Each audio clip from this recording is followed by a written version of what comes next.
स्वागत है एक बार फिर से सभी दर्शकों का सचनामा इंडिया प्लस न्यूज में। मुजफ्फरनगर में हम मौजूद हैं और जिस तरह से गर्मी का प्रकोप लगातार बढ़ता जा रहा है, उसको लेकर मुजफ्फरनगर का स्वास्थ्य विभाग आखिरकार कितना चिंतित नजर आ रहा है, वो जानने के लिए हमारे साथ खास बातचीत करने के लिए मुजफ्फरनगर के मुख्य चिकित्सा अधिकारी डॉक्टर महावीर सिंह फौजदार मौजूद हैं, जो लगातार मुजफ्फरनगर में चर्चाओं में रहते हैं और मुजफ्फरनगर के स्वास्थ्य विभाग को सर के कार्यकाल के दौरान लगातार मेडल्स भी मिलते हैं। तो सर बहुत बहुत स्वागत है आपका। धन्यवाद। किस तरह की तैयारी है, किस तरह से आप अपनी तैयारी को लेकर चल रहे हैं? हम लोगों की जो तैयारी है अस्पतालों में, इसके बारे में पहले तो मैं आपको बताऊं कि हमारे प्रमुख सचिव महोदय ने 2 बार वीडियो कॉन्फ्रेंसिंग करके पूरे प्रदेश में इसके संबंध में पूरी तरीके से दिशा निर्देश दिए हैं। पत्र भी लिखा है उन्होंने, शासन आदेश भी किया है। तो उसी शासन आदेश के तहत हमने अपने अस्पतालों में सब तैयारियां करवाई हैं। हमारे जनपद में जिला चिकित्सालय है और 9 हमारे सामुदायिक स्वास्थ्य केंद्र। तो उनपे सभी जगह पे, जैसे CSC का मैं आपको बताऊं, सामुदायिक स्वास्थ्य केंद्र पे, वहाँ कम से कम जो है, जो शासनादेश हुआ है उसके अनुसार हमें 5000 पैरासीटामोल की गोली, 500 ORS के पैकेट और ये हर समय तैयार रखने हैं। ऐसे ही IV फ्लूइड्स जो बोतलें चढ़ाई जाती हैं, पानी कमी हो जाती है हीट वेव में, तो उसमें उसके लिए भी 100 बोतल हर एक की, जैसे नॉर्मल सलाइन है, DNS है, इलेक्ट्रोलाइट P है, आइसोलाइट P है, इनकी सबकी 100 बोतलें। तो ये तो मेडिसिन हो गई हमारी। इसके अलावा जो इंतजाम हमने किए हैं वो ये किए हैं कि हर सामुदायिक स्वास्थ्य केंद्र पे एक कोल्ड रूम बनाया गया है और इस कोल्ड रूम में मानक ये है कि कम से कम 4 बेड होने चाहिए और प्रत्येक 2 बेड पे एक पंखा होना चाहिए कम से कम। और अगर कूलर की व्यवस्था या AC की व्यवस्था हो सकती है तो बहुत अच्छा है। तो हमारी जैसे मोरना है, शाहपुर है और ये खतौली है, यहाँ तो इन लोगों ने सामुदायिक स्वास्थ्य केंद्र पे AC रूम की व्यवस्था की है। तो उसमें 4 बेड की व्यवस्था है हमारी और खिड़कियों पे पर्दे हों और थर्मामीटर, हमारे रेक्टल थर्मामीटर, रूटीन थर्मामीटर, ये सब हो। स्प्रे की बोतल्स हैं कि जैसे, क्योंकि हीट वेव के मरीज की काफी ड्राई और हॉट स्किन हो जाती है, तो जो स्प्रे बोतल आती है पानी छिड़कने वाली, वो 4 स्प्रे बोतल उस कोल्ड रूम में रखवा दी गई हैं। ये सब तैयारियां हमने कर ली हैं और इसकी समय समय पर समीक्षा भी करते रहते हैं। और एक अभी लेटेस्ट जो है हमारे आदरणीय प्रमुख सचिव महोदय ने VC ली थी, उसमें DG साहब भी थे फायर सेफ्टी के। तो 2 इम्पोर्टेंट टॉपिक हमारे ये भी थे कि हीट वेव में, क्योंकि आग लगने की घटनाएं बहुत हो रही हैं, तो उसमें हमने सभी जगह पे यहाँ के जो डिस्ट्रिक्ट फायर ऑफिसर हैं अनुराग कुमार जी, उनसे मैंने पर्सनली बात की, मुलाकात हुई मेरी।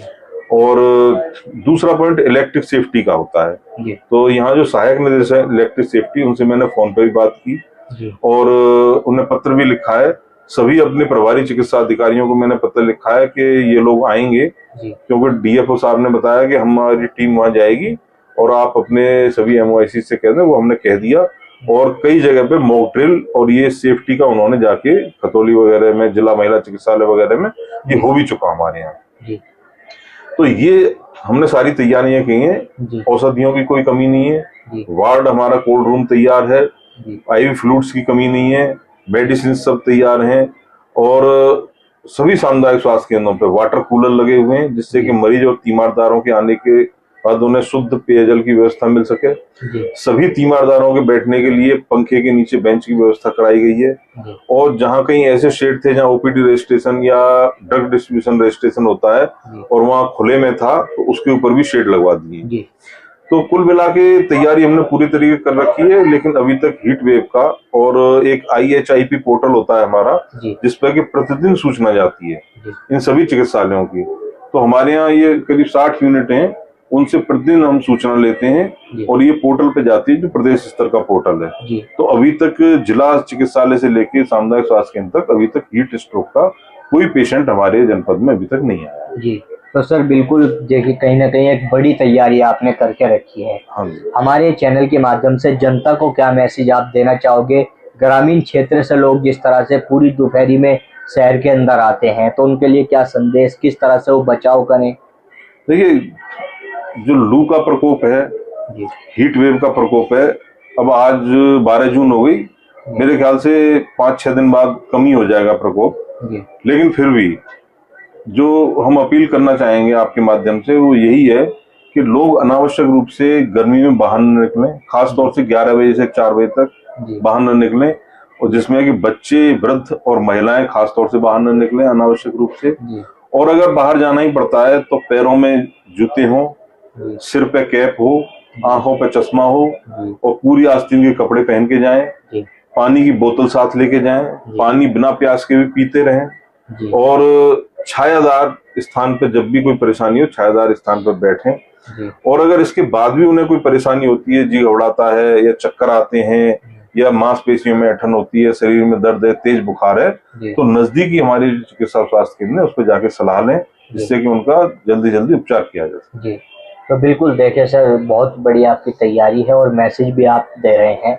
तो मतलब किस तरह से ग्राउंड जीरो पे कैसे आप अपनी टीम को उतारे हुए हैं? ग्राउंड जीरो पे टीम को उतारने के लिए बहुत अच्छी बात कही आपने। इसके लिए हमने अब से करीब 15-20 दिन पहले जब ये शुरुआत हुई थी टेम्परेचर बढ़ने की, तभी हमने सभी प्रभारी चिकित्सा अधिकारियों की एक यहाँ प्रशिक्षण किया था जिला स्तर पर, और उनको ये सभी आवश्यक निर्देश दिए थे कि जनता को क्या मैसेज दें।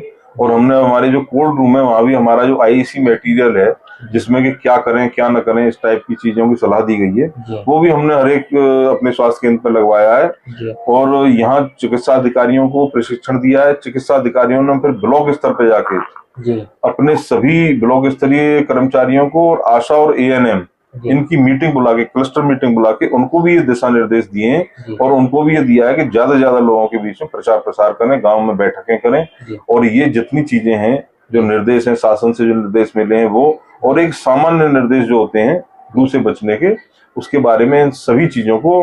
और उत्तर प्रदेश सरकार की तरफ से रोजाना दैनिक समाचार पत्रों में क्या करें क्या न करें गर्मी के दिनों में ये विज्ञापन भी निकलते रहते हैं, जिससे कि सभी लोगों को जागरूकता है। तो अपनी तरफ से हमने पूरी कोशिश की है। यहाँ डीएम साहब ने भी इस हीट वेव के ऊपर मीटिंग ली थी। कल माननीय मुख्य सचिव महोदय की मीटिंग थी, उसमें भी प्रमुख सचिव महोदय ने निर्देश दिए हैं। तो हमारी पूरी इस तरीके से तैयारी है, और अभी तक तैयारी का वो समझ लीजिए आप, या हम लोगों ने जो जागरूकता की है आप लोगों के माध्यम से, सभी सोशल मीडिया के माध्यम से मैं धन्यवाद भी देना चाहूंगा, क्योंकि हम लोगों की जो योजना है वो बिना आप लोगों के जनता तक नहीं पहुंच सकती है। तो आप लोगों की वजह से भी जागरूक हुई है जनता, और उसी का नतीजा ये है कि अभी तक हीट स्ट्रोक का कोई मरीज हमारे जनपद में मिला नहीं। तो सर बहुत बहुत धन्यवाद, आपने कीमती समय दिया, और बधाई आपको लगातार जिस तरह से मुजफ्फरनगर का स्वास्थ्य विभाग सफलताओं को छू रहा है। तो हमारे साथ में मुख्य चिकित्सा अधिकारी मौजूद थे जो गर्मी के बढ़ते प्रकोप लेकर जनता को जानकारी दे रहे थे। मैं अपने सहयोगी सुधीर चौधरी के साथ Tanveer Malik, Sachnama India plus news, Muzaffarnagar.